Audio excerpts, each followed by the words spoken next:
So hello everyone, my name is Brennison Wheeler. I am the Education and Outreach Coordinator at Women's Advocates. My pronouns are she and her. I'll go ahead and let Mary Beth introduce herself as well too. Hi everybody, my name is Mary Beth Becker-Loth. My pronouns are she, hers as well, and I'm a crisis and resource advocate here at Women's Advocates. I'm really excited to be doing this with y'all.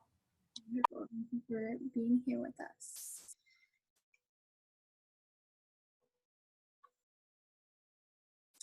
So this is an official welcome and hello to everyone. This is the last of the 4 webinars in Women's Advocates August webinar series. If you attended any of our webinars in the past, this slide won't be new to you. And I like to begin webinars by inviting everyone to take a collective breath together. I know from my own experience, I'm like scrambling, trying to get onto a webinar. I just ate breakfast or lunch, or I have a meeting or another call. So I invite you all just to follow the guide on the screen if that's helpful for you, but just taking a nice inhale and exhale. And you can count if that helps, or you can just use your natural breath just to tune in to the present moment in the space that you are now. Maybe even identifying 2 colors in your space just to ground yourself in this current moment. I also want to remind everyone that trauma, domestic violence, and other forms of violence can be difficult to learn about and discuss. So please do what you need to take care of yourself. Many people experience trauma, so some of you may be differently impacted by this content or recognize some of these behaviors in your own life or in the life of someone that you know. I also want to name that violence is interconnected, and police violence against Black people needs to be a part of these conversations as well.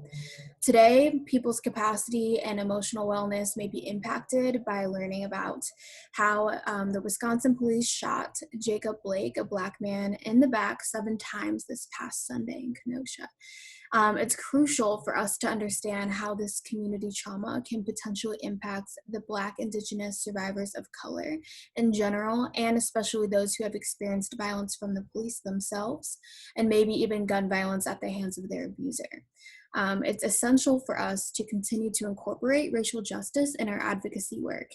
And we will hopefully have an entire webinar about that soon. This isn't the webinar for that, but for now, there is a link on the screen to many blog articles discussing this intersection, and I highly recommend that you check them out. I'm going to send them in the chat as well.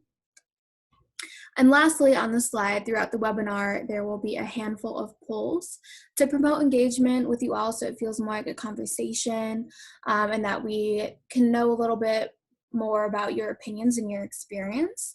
So to start us off, we thought it would be helpful for us to all self-report our current knowledge level as it pertains to navigating a crisis with a survivor.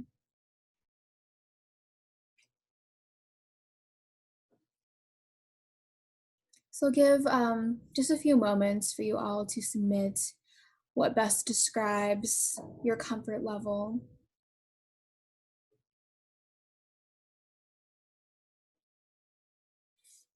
Right now it's seeming like it's pretty spread out.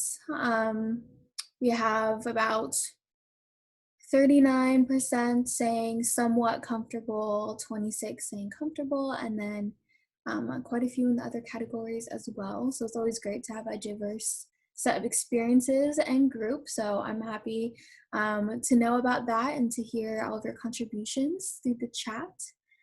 So I'm going to go ahead and end that poll. Thank you for participating. I'll share it so you can see what your fellow attendees have reported for themselves as well.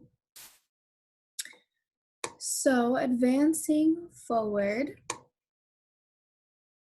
this is a quick roadmap of where we will be going in the next 90 minutes together. I also wanted to encourage everyone to use the chat box, as many of you have,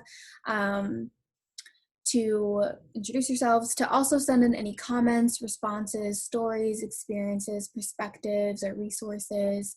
You can also use the Q&A or question and answer feature to ask any questions anytime during the presentation. So 2 other quick reminders, because we get a lot of questions about this, is that shortly after the webinar, you will receive an email with a PDF of the slides, post-webinar survey, and a link to the recording of the webinar. And you'll also have the opportunity to request a certificate of attendance, and I'll send the instructions for that at the end. So we will officially get into the content. So we'll keep this section about women's advocates pretty brief, since the focus is on crisis navigation. But I did want to mention the organization that both Mary Beth and I are from, which is indeed the first domestic violence shelter in the nation. Over the last 45 years, we've learned a lot about domestic violence. And we've expanded our physical space into 3 Victorian homes, which are all interconnected and located in St. Paul, Minnesota, where our mission is to walk with victim survivors and our community to break the cycle of domestic violence. We provide prevention and education services, provide shelter to 50 women and children every day with various advocacy and support programs, and a housing program to help survivors find and maintain safe, sustainable, affordable housing for them and their children. Is there anything that you'd like to add to that, Mary Beth? I think you pretty much covered it. That's the gist of who we are. Great. So now that you know a little bit more about us and our organization, we'd love to know more about you all. So I know you just introduced yourselves in the chat, but it's nice to kind of see the percentage composition of the different types of community roles that we are all showing up in. And again, if there's not an answer choice that best fits what you feel you do, feel free to add that in the chat.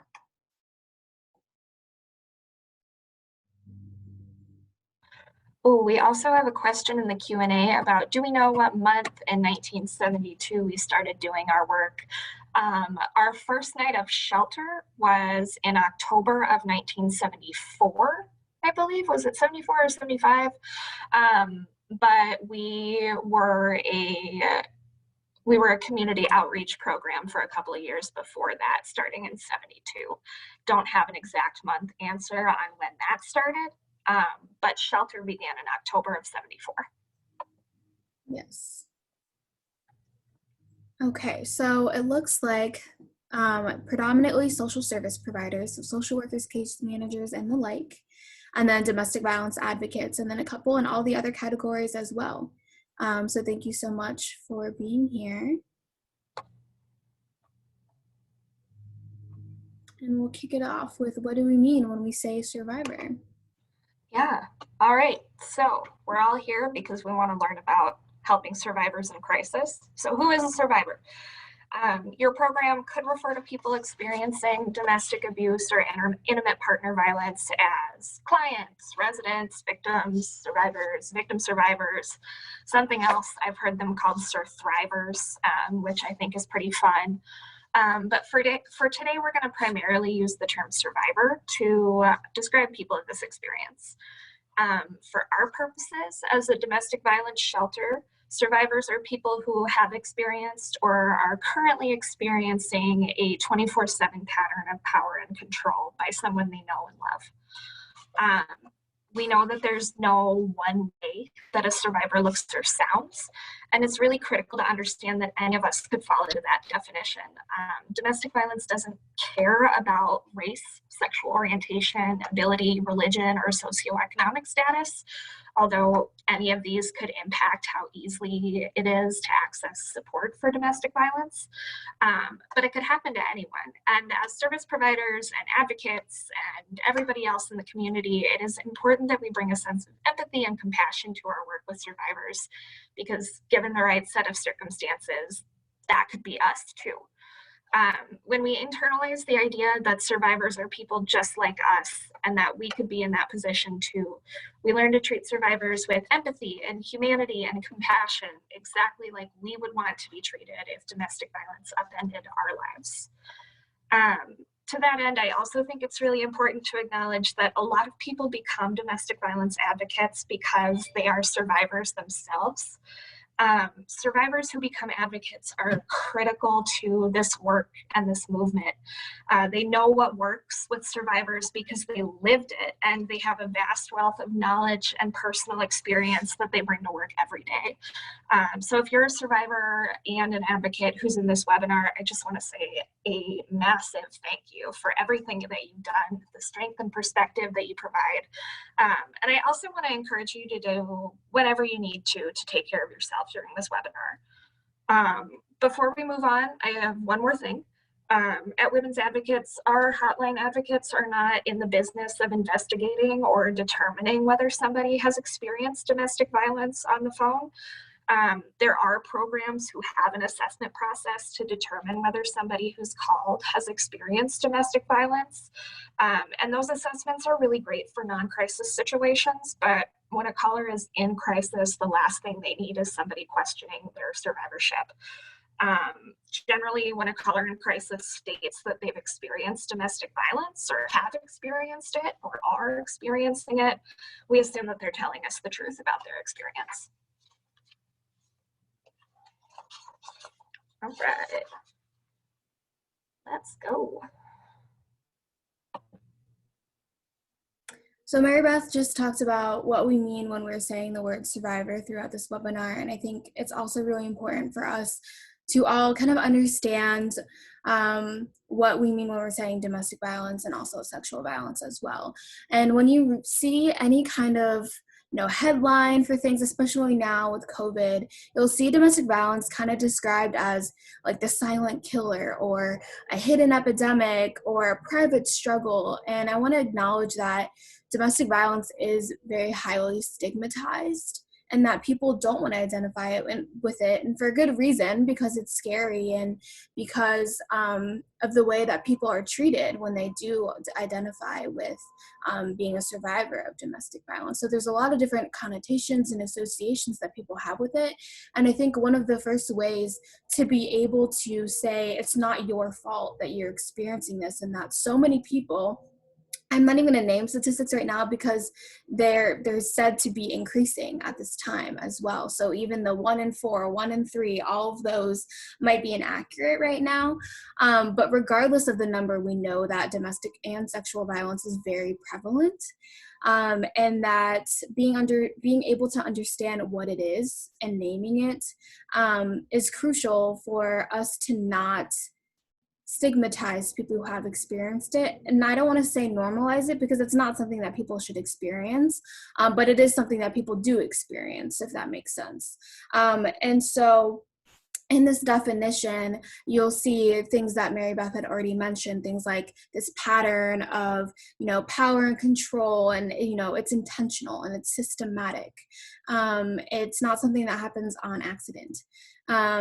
And then within that context of a dating, family, or household relationship. So typically by someone who says that they care about you and says that they love you, which can add this layer of complexity and enables them to hold this unique power and hurt someone in a way that, a stranger maybe never could because of that proximity and an intimate relationship.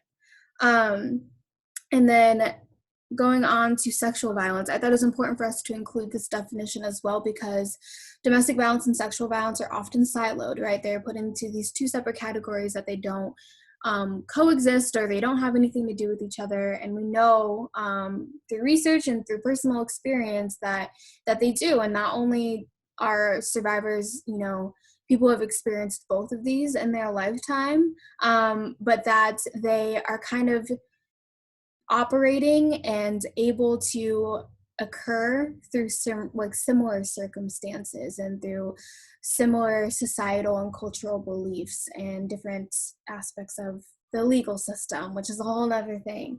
But this is, again, that definition of sexual violence, which I kind of bolded that first part of any sexual act or attempt to obtain a sexual act or unwanted sexual comments or acts to traffic.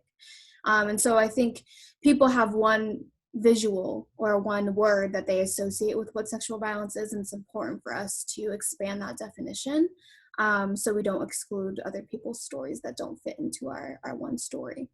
And lastly for that slide, and back there. I'll say that both domestic violence and sexual violence are maintained by societal and cultural attitudes, institutions, and laws that are not consistent in naming this violence as wrong. So it's not just an individual, we need to stop people from abusing, which of course is a goal, but also there's a lot of things that uphold that and don't hold people who use abuse accountable. So we'll leave it at that for now. And then advancing on to a little bit of trauma. So the reason that I'm bringing up the definition of trauma here is because I want to invite us all to use a trauma lens when we're thinking about crisis, and when just for survivors in general, but especially when they're experiencing a crisis. So what exactly is trauma? So you'll see that definition on the screen. Again, I'm not going to read it all out to you, but the main points of this is it's experienced by an individual as physically and emotionally harmful or threatening. And I think that's important because that is parallel, and Mary Beth's going to talk about the definition of a crisis later too, but it's parallel to what might be a crisis or what might be a trauma for one person might not be a trauma for another. So the experience and how they're being impacted is what's really important in defining, is it trauma or not? So someone could experience something that we deem as, horrific and life-changing, but they might not have a traumatic response to it, and it might not impact them the way that it would impact us. So it's really about those lasting adverse effects on someone's functioning, whether that's physical, social, or emotional well-being as well. So just keeping that lens in mind. And then again, there's 3 different types of trauma. So we have the acute trauma, which refers more to a single event that kind of has a beginning and an end. Chronic, so domestic violence can fall under the category of chronic or complex. So if you're interested in that, we do have a webinar all about trauma. So I'll kind of leave it at that, but the hallmark of a traumatic experience is that it typically overwhelms someone mentally, emotionally, and physically. And so it's fair to draw parallels between someone experiencing a trauma and also in turn experiencing a crisis that may be related to that trauma. All right.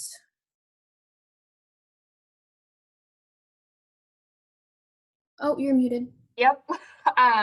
So let's get into definitions of crisis. There are a couple of different types of crises. I'm not going to read those definitions out loud, but there are some different types, and those are developmental crises, so like potty training and growing pains, any response to the development, to your brain's development. So like children who are potty training can often get really upset about it because what is their normal isn't their normal anymore. Any of the growing pains that come with those stages of development. Then you have your existential crises. We think a lot about the midlife crisis, anything that has you questioning your place in the world or your life. Those are existential crises. And then your situational crises are traumatic events or ongoing hardships. So surviving an assault or experiencing an ongoing domestic violence relationship, or the houselessness crisis that we are seeing everywhere lately, especially now. We talk about situational crises like that. So I guess, Brenison, we can go to the next slide now because we're getting to a real definition here. So we've talked about trauma and we've talked about the 3 different kinds of crisis. So let's get into a working definition of crisis and its relationship to trauma.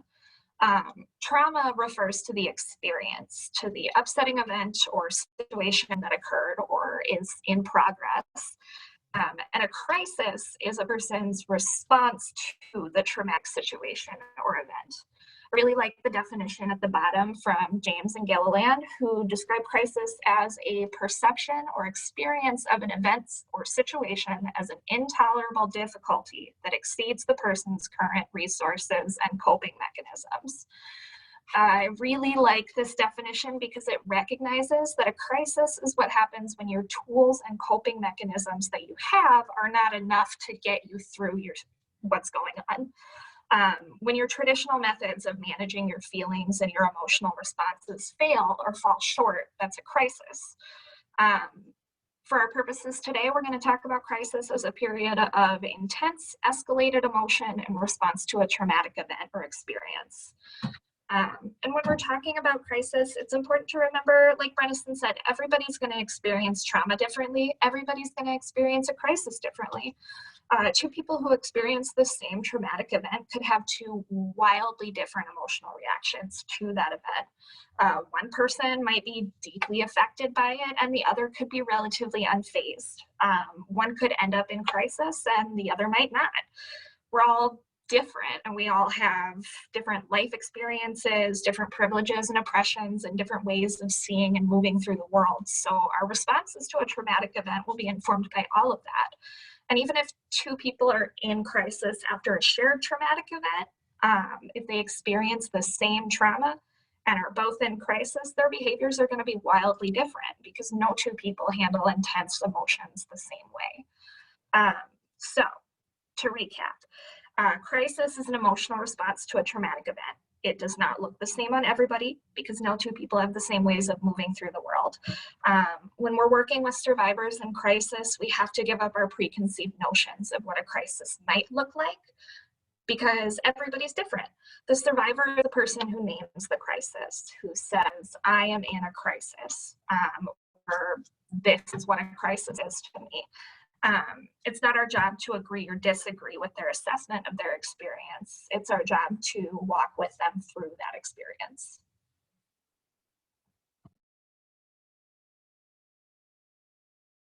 Oh, before we move on to this slide, there was a quick poll that we want to do of which of the following do you associate with a crisis? Just so we're all kind of reflecting on what our current ideas, experience, beliefs are, and associations as it pertains to a crisis.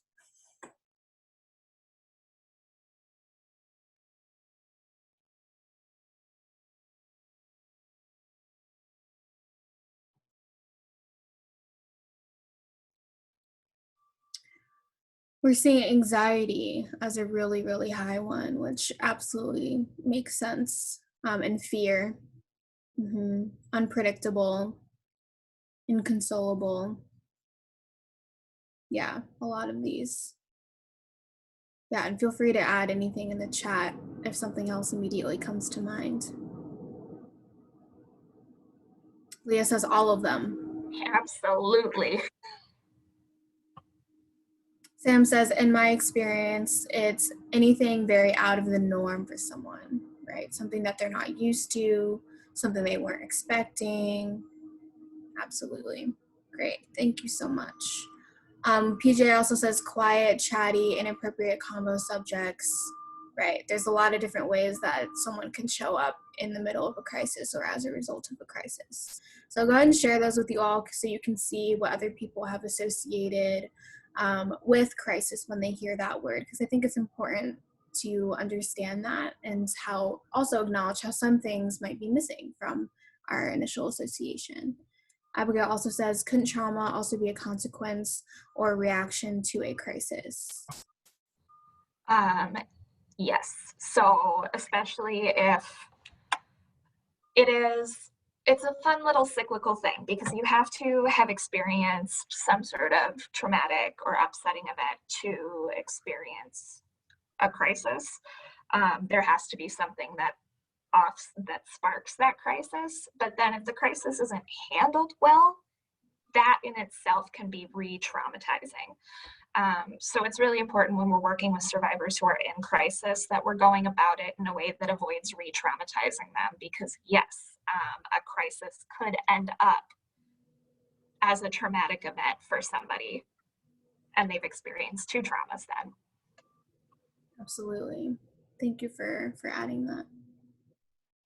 Okay. So we're going to talk a little bit more about what can cause a crisis, right? So we're kind of breaking it all down. What is a crisis? And then how does someone get to a point of like, I am in crisis? What are the common contributors to that?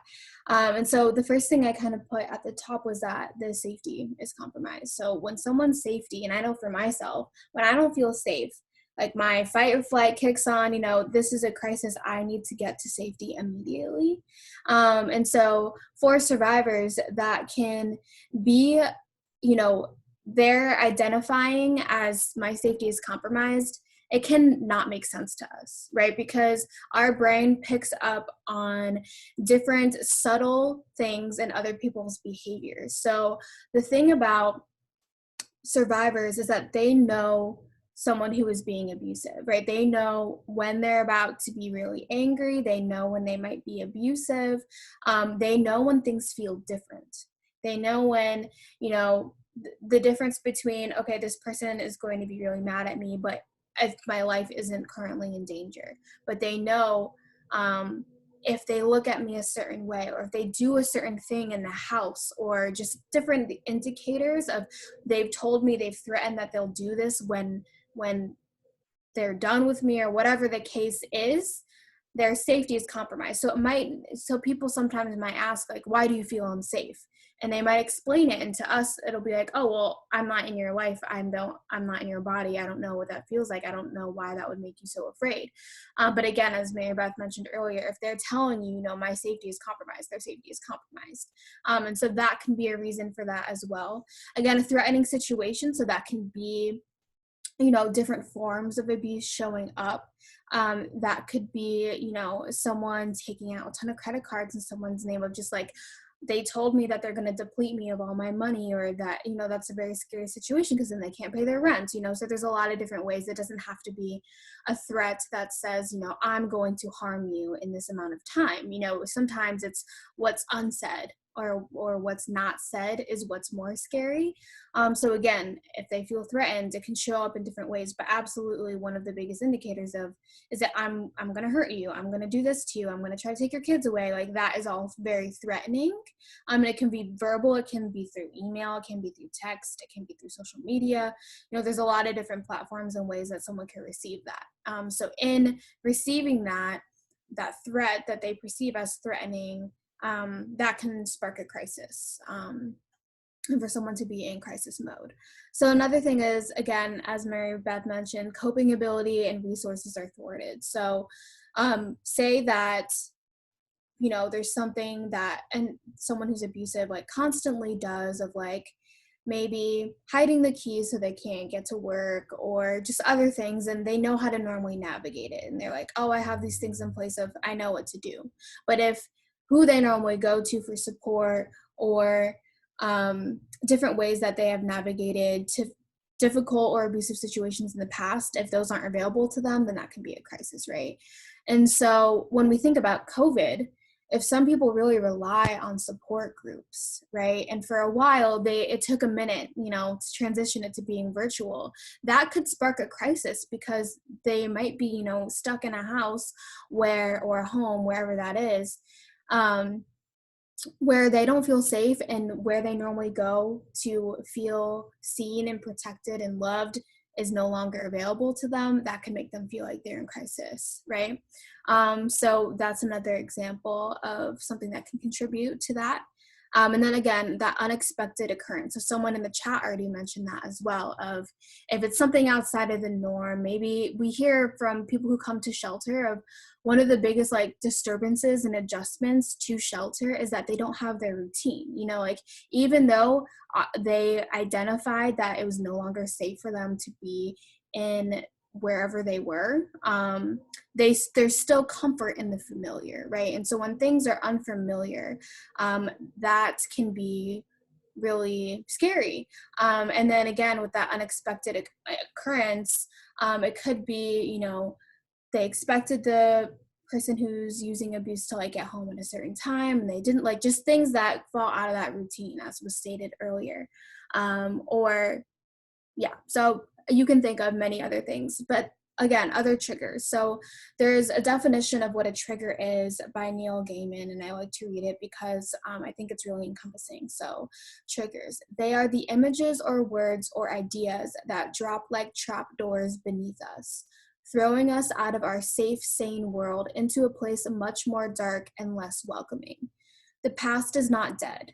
Triggers have been waiting there in the darkness, working out, practicing their most vicious blows, their sharp, hard, thoughtless punches into the gut, killing time until we come back that way.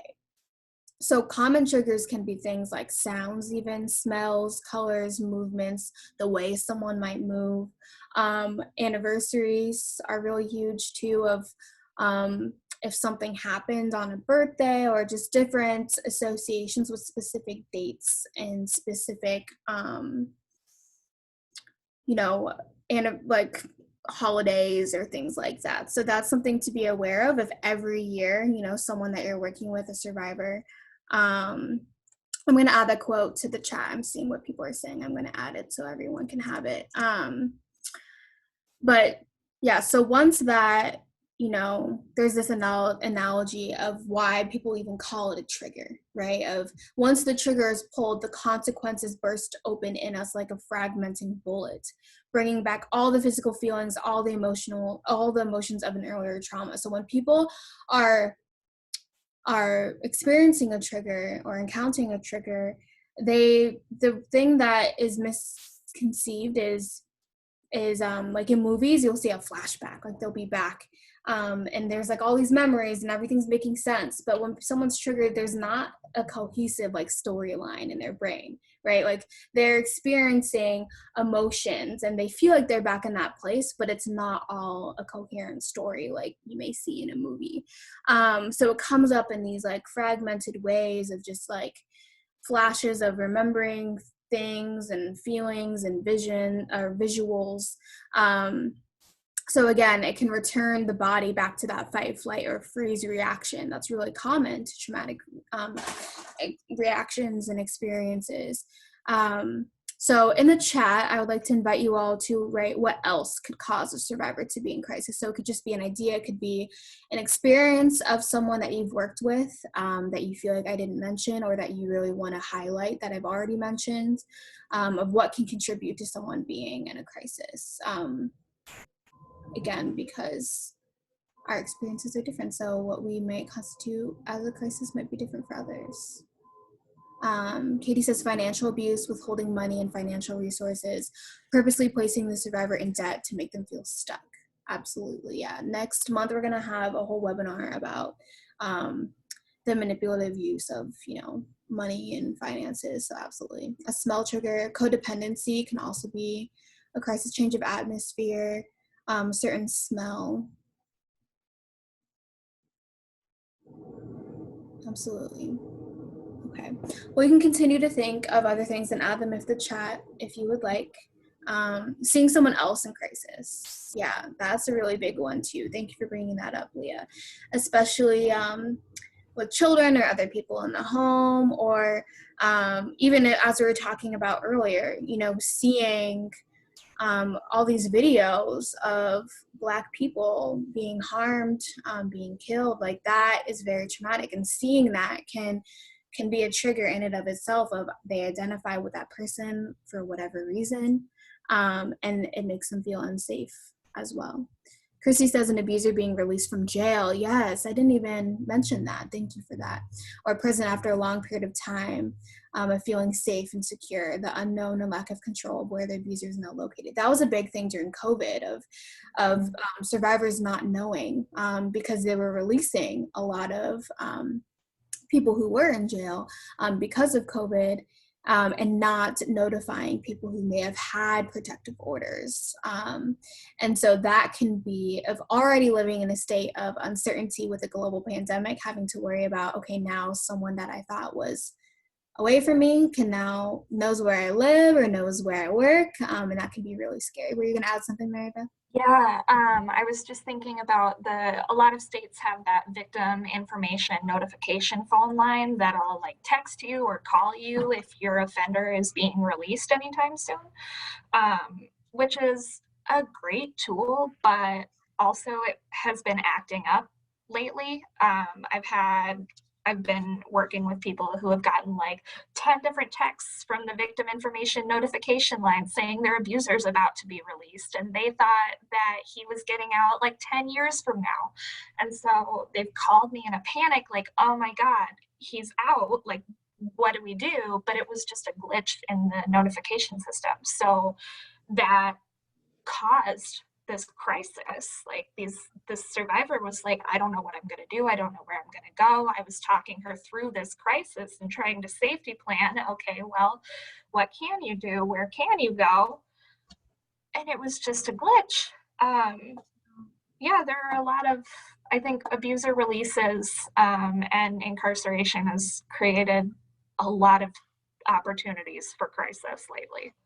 Great. Yeah. Thank you for adding that. That's good note. There's two more and then we'll move on. Parenting a child that resulted from a sexual assault. Yeah, that can be very, very, very difficult, and complex, right? And conflicting. Certain sounds. Katie knows someone who is triggered by the sound of dishes banging together. Yeah, absolutely. Thank you for adding that. All good things to keep in mind. Yeah. So when a survivor is in crisis, so when they're experiencing an emotional response to trauma and their usual tools aren't enough to get them through it, you might notice some changes in their behavior, and we've talked a little bit about that. I know somebody in the chat mentioned anything that is out of character for this person could signal that they're in crisis. And that's true. And that's why establishing rapport and establishing a good working relationship with the survivor is so important in our work, because if we know them and we know how they typically move through the world, we can tell when things have changed. So here are some signs that could point to a survivor being in crisis. This is not an exhaustive list. And just because somebody's exhibiting one or a few of these doesn't necessarily mean they're in crisis. Everybody's different. So use your best judgment and your knowledge of the survivor's personality to figure out, to use as your guide here. But also feel free to add more of these in the chat. Some things you might notice about when a survivor is in crisis. You might hear that they have been struggling at work or at school recently, a little bit more than usual. You could hear that they have stopped participating in groups, or in counseling or case management services, that they've just kind of dropped out. You could also hear that they've been really confused lately, or don't seem like they're all there when they're being spoken with. That brain fog is oftentimes a signal of a crisis. You might also see a change in body language. They could be somebody who typically walks like straight up like a runway model, could be a little bit hunched over and walking quietly. A change in hygiene or grooming habits. A lot of times, if you notice that somebody hasn't showered in a couple of days when they're usually really put together, something's happened. It might not be a crisis right now, but something has happened. You could also see crying and hyperventilating, other things. Feel free to put in the chat any other signs that you've seen. Eyes on the floor, yes, Tiffany. So that decrease in eye contact, culturally, eye contact varies. But if you work with somebody who consistently uses direct eye contact, who's no longer doing that, something's up. Apologizing constantly, yes. And I think for women in particular, that's a little bit, that's kind of a thing, apologizing all the time. But if that's not typically something the survivor does, and now they're doing it, absolutely. You could notice that they are irritable all the time, that they're sleeping a lot or not as much, that they have a really short fuse with their kids or with their friends, or with you as an advocate. They could appear more detached, less invested in the things that are happening with them. They could be isolating. Yeah, Tiffany. They could withdraw from groups and all of that. But also slowed down or sped up speech patterns, or very slow or very erratic movement. So like if they are talking a mile a minute and you can't get a word in edgewise, and this is not something that typically happens for them, or this is not typically their conversation style, something's probably up.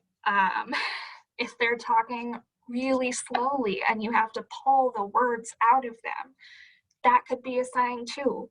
If they feel like, if they are moving around like they are moving through a swimming pool full of caramel, or if they are moving really erratically, could also be a sign of a crisis. Yeah, appetite changes, Stephanie, that's true. Eating habits could change. Somebody could just stop eating. Somebody could be eating a lot more than usual. It really depends. But basically, there's been a change. The survivor is acting differently than how they normally do. Absolutely. Yeah, I see some things in the chat of like isolating, excessive sleeping, irritability, unsure, having an opinion. That can be a big result of like if gaslighting is present, and the contributor to the crisis, and eating habits may change too. I know even when I'm overstressed, I don't eat, but I know other people who are, they constantly are snacking or they're using food as kind of like an escape from what's going on. Noticing that change can be helpful as well. Thank you, everyone. So just a little bit more about the core of the traumatic reaction. So there's 4 things that, researchers have found of when someone experiences a trauma, they may become hyper aroused, meaning that they might kind of be jumpy, or they might just kind of be looking around them at all times, just very, very aware, and kind of sensitive to how other people are moving in their space, where they're located. If someone comes up behind them, that can be very scary. And then also constriction or avoidance. So that was also mentioned in the chat of like detachment. Maybe they're isolating from people that they normally spend a lot of time with. Maybe they feel really disoriented, or maybe they're even in denial kind of something that may have occurred because their body just can't handle it. So they're like, we're shutting down. I don't know what to do right now. So I'm just gonna, stay in my room, or, keep to myself because I don't know what to do.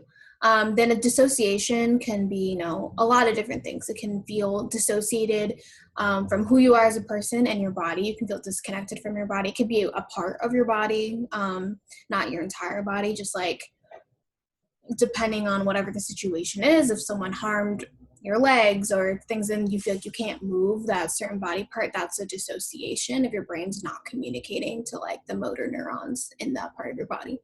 And then freezing and immobility is another one too. There's a really excellent webinar that I linked on the screen about tonic immobility, which is very common, especially for sexual assault survivors.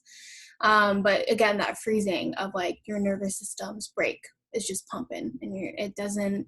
And again, with all of these reactions, the brain, it happens so quickly that it's not an active decision of like, oh, a trauma is happening, so I'm going to choose to be hyper aroused. Like your brain just decides, and that can be validating for some survivors of like, you don't have a say in that. Like your body literally decided for you in that moment, of how you're going to respond to that. So I think it's important to know about these traumatic reactions.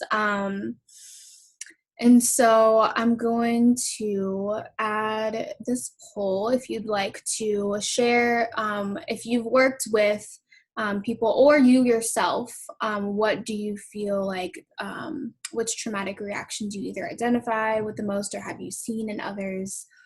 And I'm reading through the comments because they're really great. Receiving communication at weird times, email sent at 2 to 3. Yeah, to like a case manager, someone of, why are you up? Are you okay? Are you not? Are you having a sleep disturbance? What's going on? Chrissy says not in the window of tolerance and instead in zone of hyperarousal or hypoarousal. Their dog brain can trick their brain into thinking that the situation is life-threatening when it might not be. Absolutely, yeah. I love the dog brain because, yeah, it is the part of your brain that is so instinctual, that hypothalamus. I call it the lizard brain because that is like our reptilian leftover that just immediately is thinking threats, threats, threats. Mm-hmm. And then there is hypervigilance and denial, Kim has seen in their practice with folks with trauma. Absolutely. Mm-hmm. Hyperarousal and dissociation. PJ says immobility and dissociation can be difficult to differentiate between sometimes. Absolutely. And they can happen at the same time as well, too, of I feel debilitated, but I also don't feel like something happened to me. Or like sometimes people will describe and they'll say something that has happened, but they won't personalize it. So it's all about the facts and the logistics of what happened, but it could have happened to someone else. You wouldn't have even known based on like their language. So that can be a way that dissociation shows up as well. Irritability or misplaced anger as well. Thank you so much. So hyperarousal was the unfortunate winner of the common reactions that people have encountered in response to trauma or in related, to a crisis. And so we'll move on just a little bit more. So that's the core of those three main things. And then there's other reactions that might not fall exactly into those four categories really beautifully. And so we have, different emotional reactions and all of these different emotions. As advocates, being ready for that is really important, and being able to develop that skill to accept a wide range of emotions on any given day, especially the ones that are difficult, like anger, irritability, or other intense emotions. And acknowledging that all of these emotions are normal responses to abnormal experiences, right? And so one thing that I want to ask you to also type in the chat is if you are working with someone who is displaying any of these reactions, maybe they're telling you, I can't sleep and I'm exhausted and that impacts me at work, that impacts the way I show up for my kids, the way I show up for myself, or I'm having these headaches, or I feel really fatigued, I have no motivation, I have no energy, I can't concentrate at work, or I'm trying to engage in this conversation and I'm not even hearing what you're saying. Or they might say like, I feel really guilty, or I feel ashamed, or, I'm really angry, or I feel numb, all of those different things. What can you do in that moment to support someone who might be displaying these reactions during a crisis? How can you support them? Just simple words. What are the things that come to mind?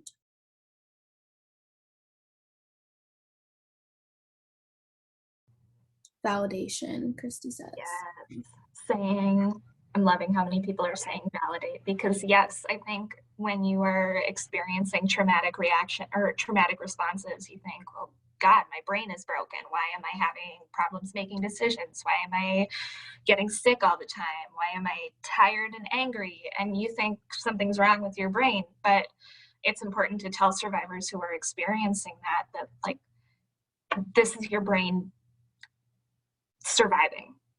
Your brain is doing everything it is supposed to do, or that it knows how to do, to get you through this abnormal event or get you through what's happened to you. So these feelings suck, but they're your brain doing what your brain knows how to do to get you through. Absolutely. Yeah, a lot of people are saying things like grounding techniques, which is great. We're going to talk about that in the next slide.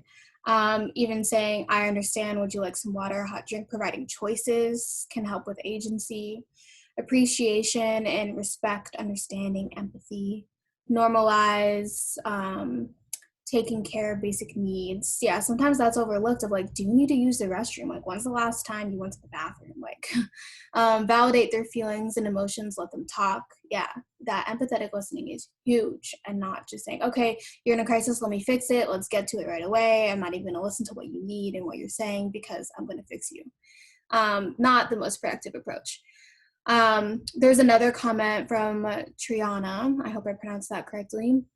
I'm saying back on the last subject of what is a physical or behavioral reaction, hypersexuality as well. Yeah, a lot of survivors may not even know that. That is a common response, especially if they have been sexually assaulted or if their sexuality has been used as a way to convince, another person that they love them, or, there's been a lot of different associations of why someone would engage in things that could constitute as hypersexuality. Here and now techniques, quick environment changes like a short walk. Yeah, maybe getting them out of the space of somewhere where they were triggered or where they were experiencing a crisis. Remind them that you're here to listen, you believe them. I try to go back to my motivational interviewing skills. You guys are awesome. Basic needs, validation, listening with intent, not trying to fix, giving them credit. For them acknowledging what they've been going through with you instead of coping with them on their own or in a negative way. Huge. That's a really, really big one of how validating and how affirming it can be to say, like, this is really brave. Like, this takes a lot of courage to do this. And then Martha says, if I need to assess if more supports are needed in the moment. So managing in the moment and then maybe linking to a crisis line or residence. Or yeah, absolutely. Building that network of support is really huge. In the interest of time, I'm going to progress here. So these are some of the tools that I have looked into of like in the moment of what can you do? Someone's in a crisis. Again, a lot of the things that you do first of, I'm here for you. I believe you. What you're experiencing is real. What you're experiencing, it's totally valid for you to be feeling all the ways that you're feeling. And other tools that you can use in the moment. I put empathetic listening at the top. And I'm going to try to include all the links in the chat, but they'll be on the slides as well. So if you don't copy them or get to them, it's totally fine.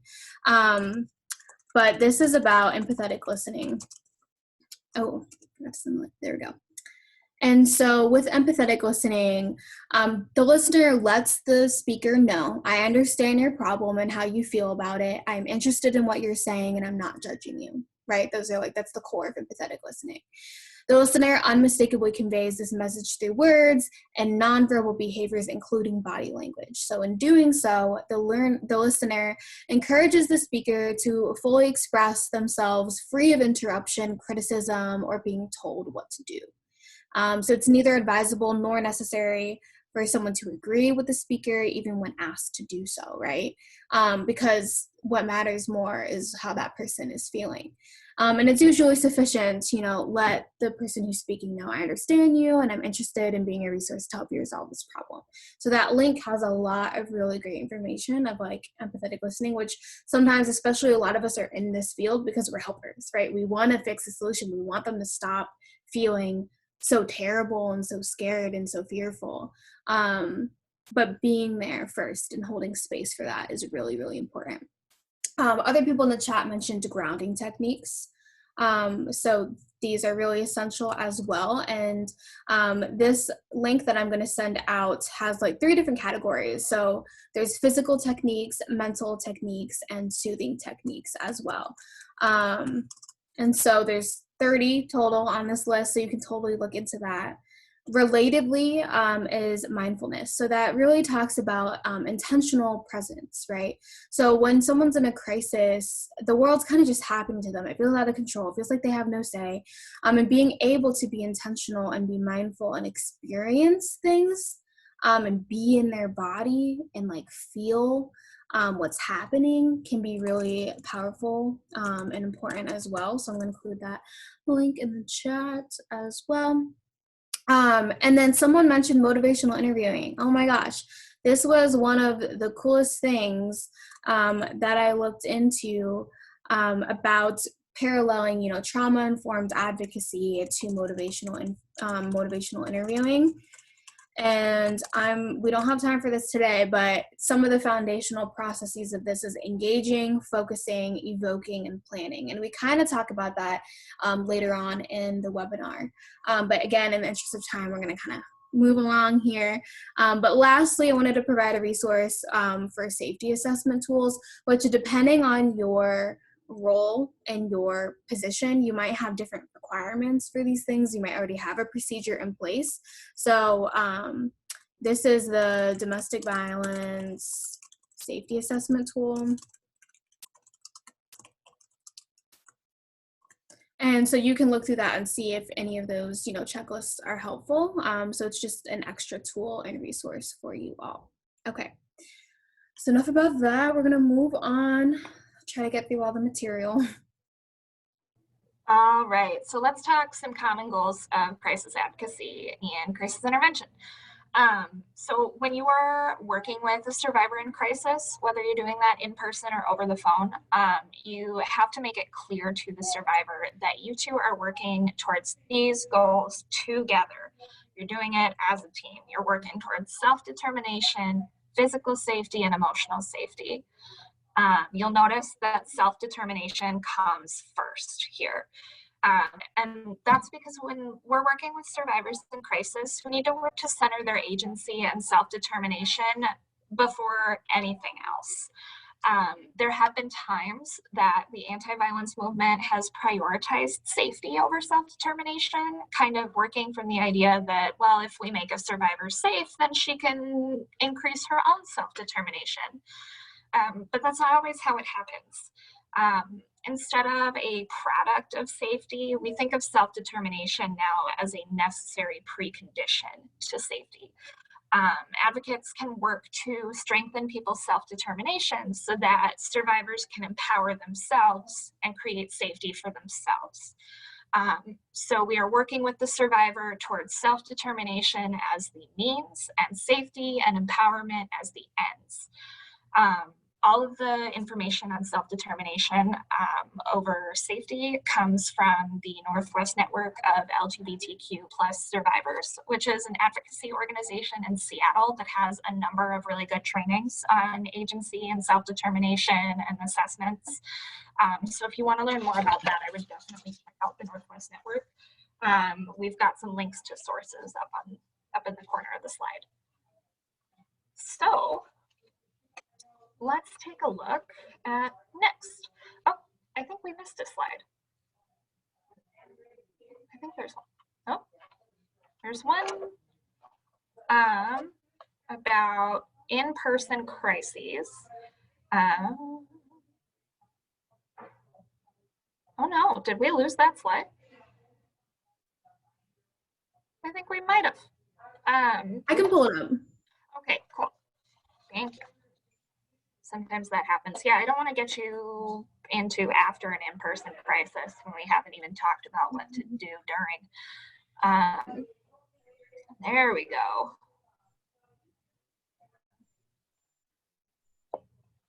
Maybe. Very brief. It's okay. Right. So we're going to talk just a little bit about in-person crisis advocacy. Most of our webinar is going to be talking about hotlines and doing stuff over the phone. But for those of you who are working face-to-face with survivors, and a survivor is in crisis, it's really good to have all of these procedures mapped out ahead of time, because a survivor or an advocate with a plan is going to be more helpful to a survivor in crisis than an advocate who is scrambling for her next steps. So start thinking about, as we're going through this list, start thinking about your organization's crisis response procedures and maybe get them nailed down. So when a survivor is coming to you in a crisis or a heightened emotional state, you want to create for them a sense of safety and privacy, not only for their confidentiality, but also because seeing somebody in crisis could trigger a crisis for another person, like we talked about earlier. So it maintains confidentiality, but also protects other folks. So find a quiet place for them to talk and process with you, but also remember that it is the survivor's choice whether or not they want to go into another room with you. So ask if they want to go into another room or somewhere quieter. Then start looking towards your organization's internal resources. So who on staff has the best relationship with the survivor? It doesn't have to be their advocate or case manager. It could be somebody on the facilities team or somebody in admin who has a really good relationship with the survivor and would be a comforting presence for them to process through the crisis with. This is why it's important that everybody in your program has access to crisis intervention training, because anybody should be able to do this work. The people with the best relationships to the survivor should be able to help the survivor, because you wouldn't want to be going through a crisis with somebody that you didn't really like being around. You'd want to process through this crisis with somebody you trusted. Next thing, if you do have a therapist on site, bring the therapist in, because the therapist is going to know de-escalation. Ask the survivor about their support system. So do they have a friend or a family member that they would like to have with them during the crisis? Can you bring that friend or family member in? Sometimes it's really helpful to see a familiar face hold somebody's hand during difficult moments. So then between the advocate or the trusted staff member, the therapist, and then the family or friend, if you aren't able to work with the survivor to de-escalate or resolve the situation as a team, you can consider contacting a mobile crisis unit if your region has one. But please let the survivor know anytime you're trying to contact an external resource to help with crisis intervention, ask and tell the survivor who's experiencing the crisis that you're going to call in reinforcements. Give them all the information they need before you call a mobile crisis unit. Give them all the information they need to decide whether or not they want that team called. There are a lot of reasons why a survivor would shy away from emergency response units, particularly Black and Indigenous and Latinx survivors. So if you can help it, don't. But just make sure that the survivor knows every step of the way, hey, I need to call somebody else for this. Or can I call somebody else for this? If you have any resources or techniques that you found helpful while you're working with in-person crises, please share them in the chat, whether they're books or interviews or articles or de-escalation trainings, anything that has better prepared you to navigate a survivor in crisis. We'd love to hear about it. Also, there are some other considerations to survivors in crisis. Think about maybe they have a language difference. Maybe their first language isn't English, and it would be more comfortable for them to process through the crisis in their first language, so you need to bring in an interpreter. If the survivor has children, can an emergency contact take the kids out for a couple of hours or maybe for the day? Do you have a children's program on site who can watch the kids while you're working with the survivor? Start thinking about that. And then after the crisis, so when we get all done, everything has hopefully gone well, successfully. You've all done your stuff, the survivors through the crisis. As soon as possible, talk to each other as a staff, debrief about it, so that you can figure out your plan for next time.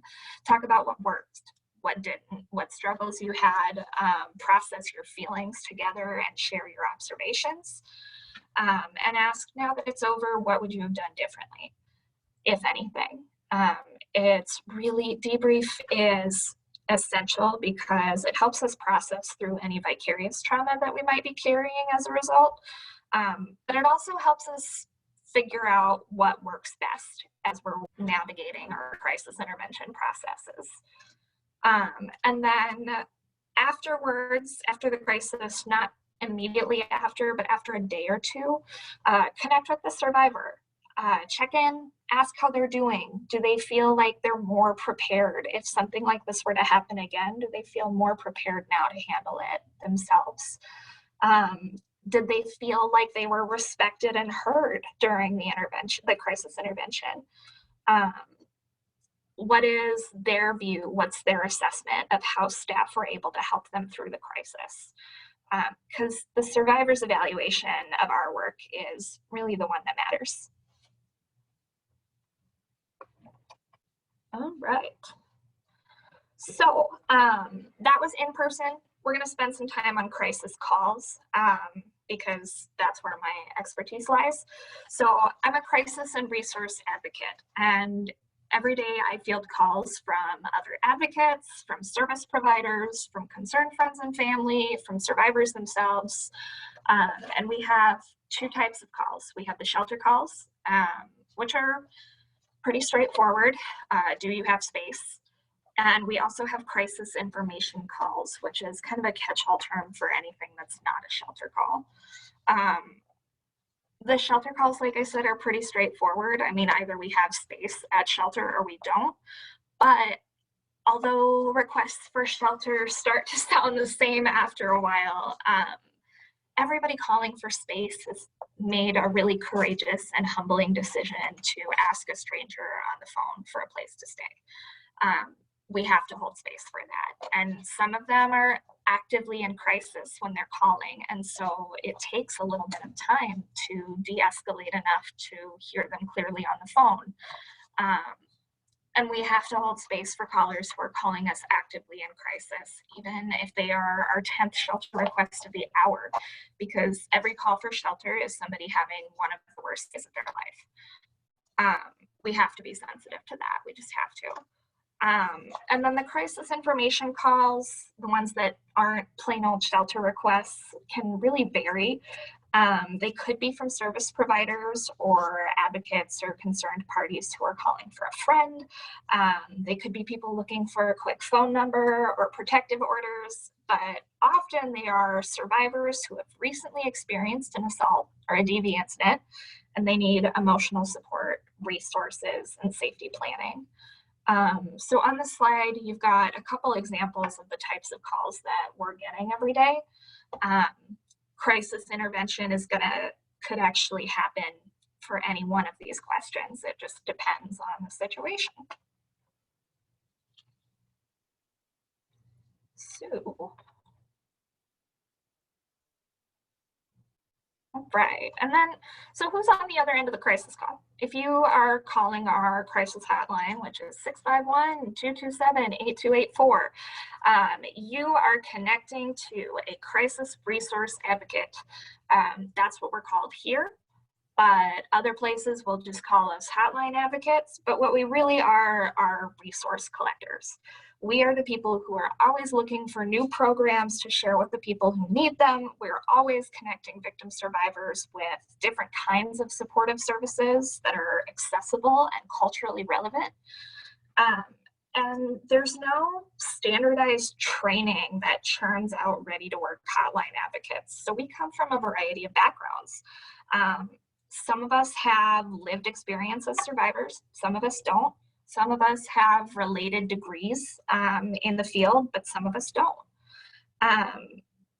We have a variety of information specialties. There are a couple of types of information we all provide, like referrals to community resources, safety planning, and validation and emotional support. But because we all come from different backgrounds, we all have different specialties and experiences and trainings that we've gone to. So different levels of knowledge. For instance, I came to violence prevention work through LGBTQ+ advocacy and sexual health education. So I have a bigger arsenal of sex ed resources to provide people who need them that maybe my colleagues who have legal backgrounds don't. Every caller you're going to meet on the phone is trained and able to do exactly the same thing. It's just we have a little bit more knowledge in different areas depending on where we came from. Some of us have training as 40-hour sexual assault advocates. Some of us are safe at home address confidentiality providers. Vicky in the chat is asking, do you have a solid protocol for questions to ask? And yes, we do. We have a whole intake sheet actually, so all of our questions are mapped out ahead of time. But whether or not we ask all of them depends on the kind of call we're getting. Yeah, so that's who we are. And there are some tips for interacting with crisis resource and hotline advocates. Um, for advocates and service providers, just sometimes you call knowing exactly what you want, exactly what information you need. And that's great. If that's the case, we can get you that information right away. But if you're just calling for advice or safety planning or questions about how to proceed with a client, especially if the client's in crisis, just be prepared. We're going to ask you a lot of questions because we want background on the situation. We want to know the whole story so that we can give you the best information. The resources and information we give you are only as good as the background information we have on your situation. But also, I get a lot of advocates or service providers calling about or on behalf of a survivor. And I think it's important to get permission from the survivor if you're going to call a hotline about her. Some people might not want their life story shared over the phone with somebody they've never met. So just please ask before you tell their life story, or ask if they want to be on the phone with you so that they can tell their story themselves, giving that agency back. And then we get some calls from concerned friends and family members who are asking, why don't they just leave? And for those folks, I have one major tip, which is that survivors operate on their own timeline. As hard as it is to watch somebody we love go through abuse, and as much as we might want to just scoop them up and carry them away from whatever's happening to them, it is their choice. A survivor's not going to be ready to leave until she's ready to leave. And insensitive probing and judgment and questions could cause the survivor to retreat further, and you lose out on that connection. All you can do as a concerned person is plant seeds. You tell them you love them, that you're here for them, that they are valuable and deserve love and respect. And you keep telling them how great they are and that you are there for them until they are ready to take that step. And then when they're ready, you can be there to provide the things that they need. For anybody who's interacting with a crisis resource advocate or with a hotline advocate, self-compassion is key. Phone calls are exhausting. So give yourself space to feel tired and take care of yourself. Absolutely, thank you. We did want to quickly launch a poll about which of the following do you perceive to be a barrier to accessing crisis advocacy? And we'll try to address some of those, or even just validate that, yeah, those are barriers. We do have a couple questions about, do we have like a solid cheat sheet or a list of questions we have as a crisis call advocate? Really, those questions are demographic information, name, age, where your county, what your county is, what your family size is. And then we just ask, why are you calling today? That's really it. Yeah, that safety assessment that I added into the chat earlier can definitely be a guide as well too if you're trying to assess what are the immediate needs. Those have very like yes, no questions. So if you're looking for that, that would be a good tool. So you can scroll up in the chat. It's called the Domestic Violence Safety Assessment Tool. I can send it again too.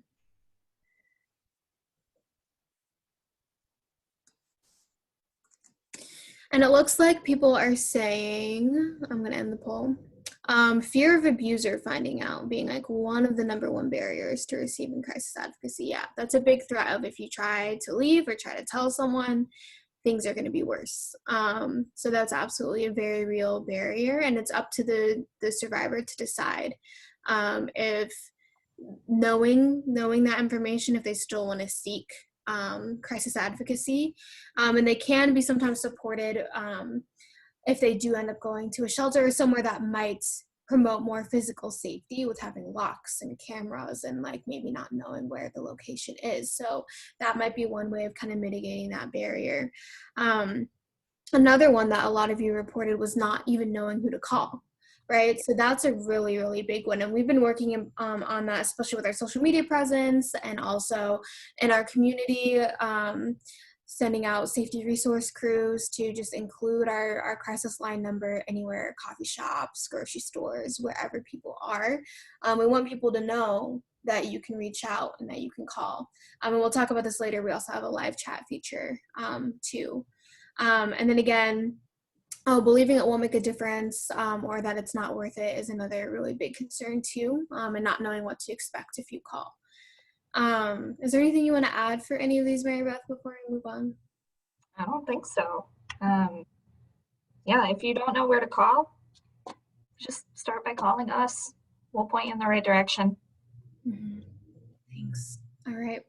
So we're gonna advance just so we have a little more time for extra questions. So this is just a slide kind of summarizing a lot of what we've talked about already of trauma-informed crisis navigation. So we've already talked about common reactions, communication strategies, self-determination and the importance of that, kind of knowing your scope of practice, what can you expect from yourself, and what are boundaries that are necessary, and also being able to expand out and being able to refer people to to refer to other people, so it's not all just contingent on you being able to help that person at any given time. And again, what is the outcome? Like, what does crisis navigation even mean? That is definitely defined by the survivor. So, right, the survivor saying, this is my ideal outcome, and it might not be what you propose, and that's totally okay. So making sure that the survivor is centered and leading their own advocacy, and that is individualized to them. And so just applying those trauma-informed principles to each of those different steps in the process is really important. So again, thinking of, is what I'm suggesting going to promote safety? Am I doing this in a collaborative way instead of just saying, okay, well, you need to get a protective order, you need to sign up for Safe at Home, you need to do this, you need to do that. Have it be more of, what are things that you have identified would be helpful, and how can I support you in being able to access those things? Like, that is a more collaborative approach, and chances are the survivors kind of know more about, of course, their own experience and what they need, but still offering opportunities for empowerment, and even just saying, encouraging them to make their own decisions and choose what's best for them without judgment, and reinforcing the belief that they are not deserving of abuse and that they deserve respect, and also choice. So even as someone mentioned earlier, of like, do you want some cold water or hot coffee, or just even giving them that choice, but also choices. And okay, here are all the safety resources, because some people are like, oh, I just want to send them everything, but like, okay, here are the things that are available to you. You get to decide what you want to do first, and you can change your mind at any time. So I think that that's really important. And then again, with that trust of like, they're trusting you with this information, and it's really important for you to build that rapport with the person that you're serving. We're gonna advance on to talking a little bit more about our identities, but I do want to address some conversation in the chat about rural areas, of how they're very limited. There might not be a shelter within like X amount of miles, maybe a couple dozen or a couple hundred, depending on where you are. So transportation can absolutely be an issue. And do you want to speak on that, Mary Beth? I see it a lot. Yeah, rural areas are wildly underserved, even though domestic violence doesn't care whether you live in a rural or urban area. So if your agency is in a metro area, maybe consider tweaking the areas that you serve or providing some sort of rural outreach, because those folks are important too. So yeah, let's talk about how our identities show up in crisis navigation, because they do. So all of our identities, the ones that we hold, the privileges and the oppressions that we experience, are going to be different from the populations that we serve sometimes. But we still need to be centering the survivor in our advocacy. Our identities will show up in domestic violence work. So for example, like my position as a white-bodied person and my relative economic privilege as a middle class person could lead me to believe, like I have been trained to believe that law enforcement will protect and serve because I am a category of person that they do typically protect and serve. So I could get frustrated when a survivor doesn't or refuses to call the police. Um, like, why won't you just call? They're here to help you, right? But for Black and Indigenous and Latinx and other survivors of color, calling the police on a loved one might result in death and further trauma. Trauma that could be worse even than the abuse. I think about Jamar Clark, who was murdered after a domestic dispute call in Minneapolis in 2017. His partner called the police, and that call after a domestic incident, and that call resulted in Jamar's murder. Every woman I have spoken to on the phone in the past 2 years, when I've asked, do you want to call the police or are you comfortable calling the police, has told me, no, what about Jamar? So be sensitive to that. Our identities might make it easier for us to imagine some solutions that the survivors we work with don't. But also, the survivor is the expert on her crisis. The survivor is the one who knows how they'll be affected. So we have to understand that the gap in our experiences could be detrimental to our trust or rapport. Don't keep pushing police involvement if the survivor you're working with doesn't want it. You don't want to push them away. You want to enforce that they are the expert on their crisis and approach our work with a sense of humility and curiosity, asking them, what do you think would work? How do you see this affecting you? What's your dream outcome? And you're right, I have been referring primarily to survivors as she, her, but yes, you're right. Domestic violence does not care about your gender identity. We mostly see a lot of women in our work, but also survivors can be male or genderqueer or agender. Absolutely. I'll use they, them pronouns from here on out. Thank you.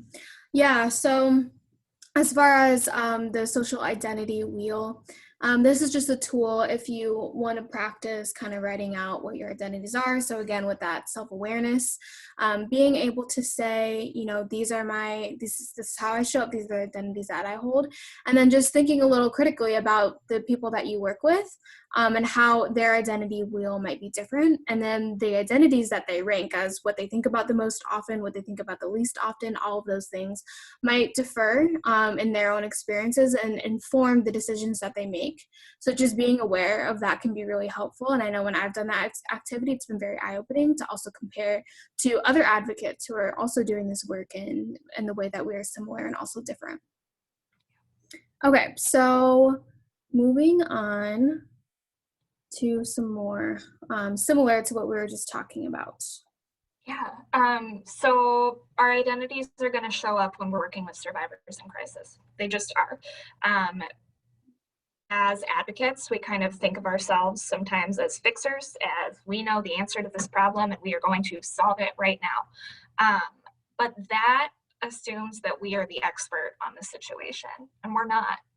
The survivor is the expert of their own experience.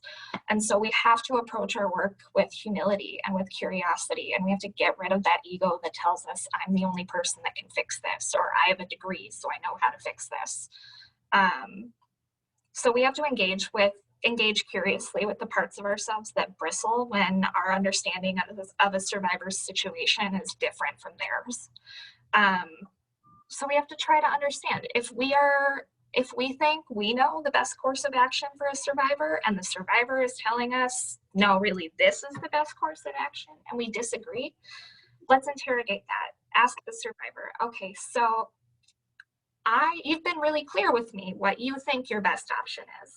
I still think it's something different. Let's talk so we can work towards a shared understanding. Focus on learning more about why they are thinking that this is their best option, not focusing on trying to change their mind and come around to your point of view. A lot of times when we disagree with the survivor on the best course of action, it's because we don't actually really understand the situation.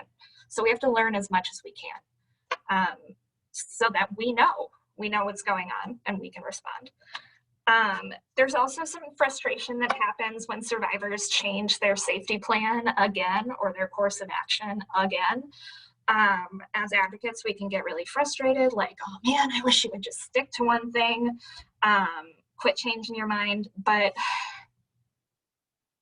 we have to reserve judgment because things happen, in the heat of the moment after a crisis. A survivor could say, all right, I need all the protective orders you can give me.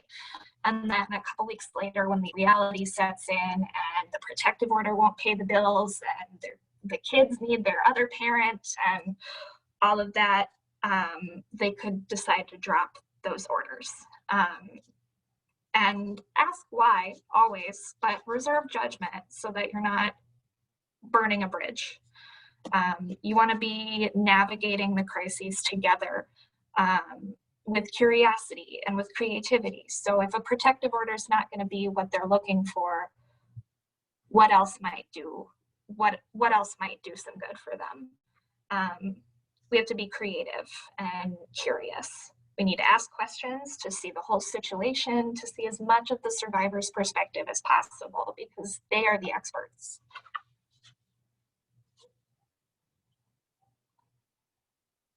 Yeah, and then my last bit is safety planning and crisis navigation during COVID.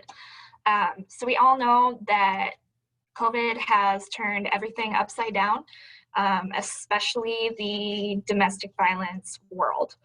We know more people are quarantined with their abusers, more people are having trouble getting into shelters, fewer shelters are open. Safety planning looks different. And so when we're safety planning and navigating with survivors in crisis right now, especially survivors who are living with their abusers, we're having to change our safety plans from, okay, how and when can you leave, to, well, shelters aren't open right now and it might not be safe to travel. So how are we taking care of you and keeping you safe while you're still living with this person who is hurting you? And with that comes a lot of emotional support as well. We have to be really clear about safety planning for the survivor emotions, because that feeling of being stuck in isolation, under duress with somebody who is hurting you, and wanting to leave but not being able to, can be really, really crushing. And we have to help survivors take the steps to cope with their emotions during this time if they're not going to be able to get into a shelter.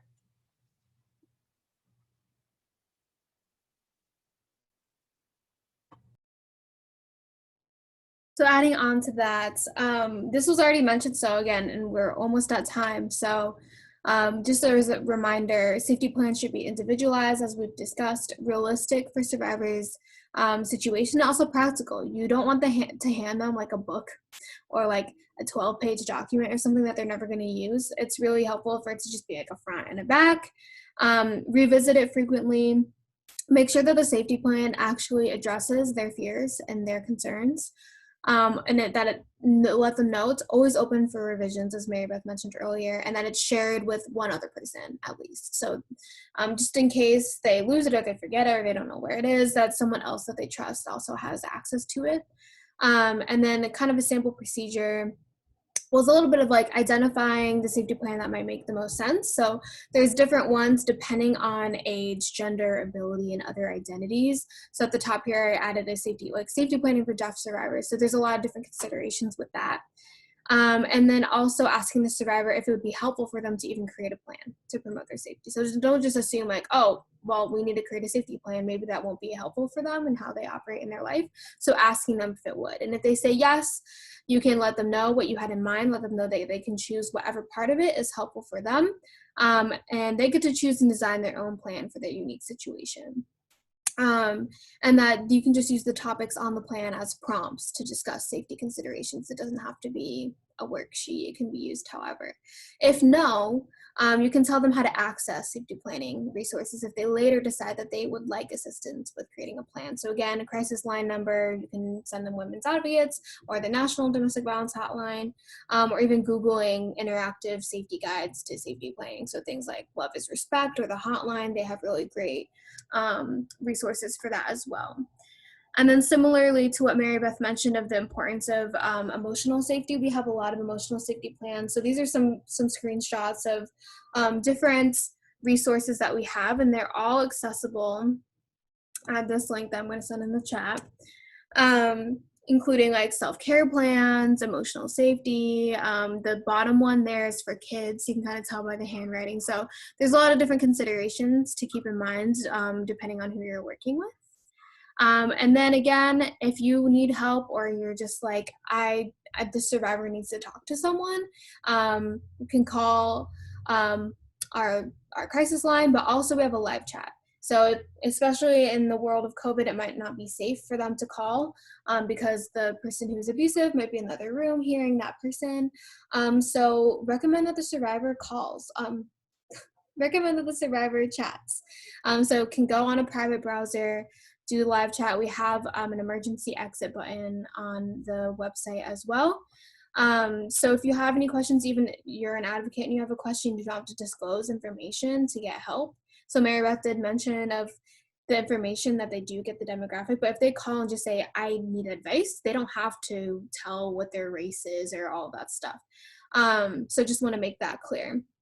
And then if you're looking to learn even more, I know we provided a lot of resources, but I highlighted this trauma-informed care that is just really, really helpful guide. So all of these, again, will be included in the follow-up email. And then, again, more resources about women's advocates or about other community resources. Let's see, I'm 1 minute over. This has our contact information. So this has our website, our social media. Follow us on social media, please. Our crisis line number, and then also our email. So actually don't email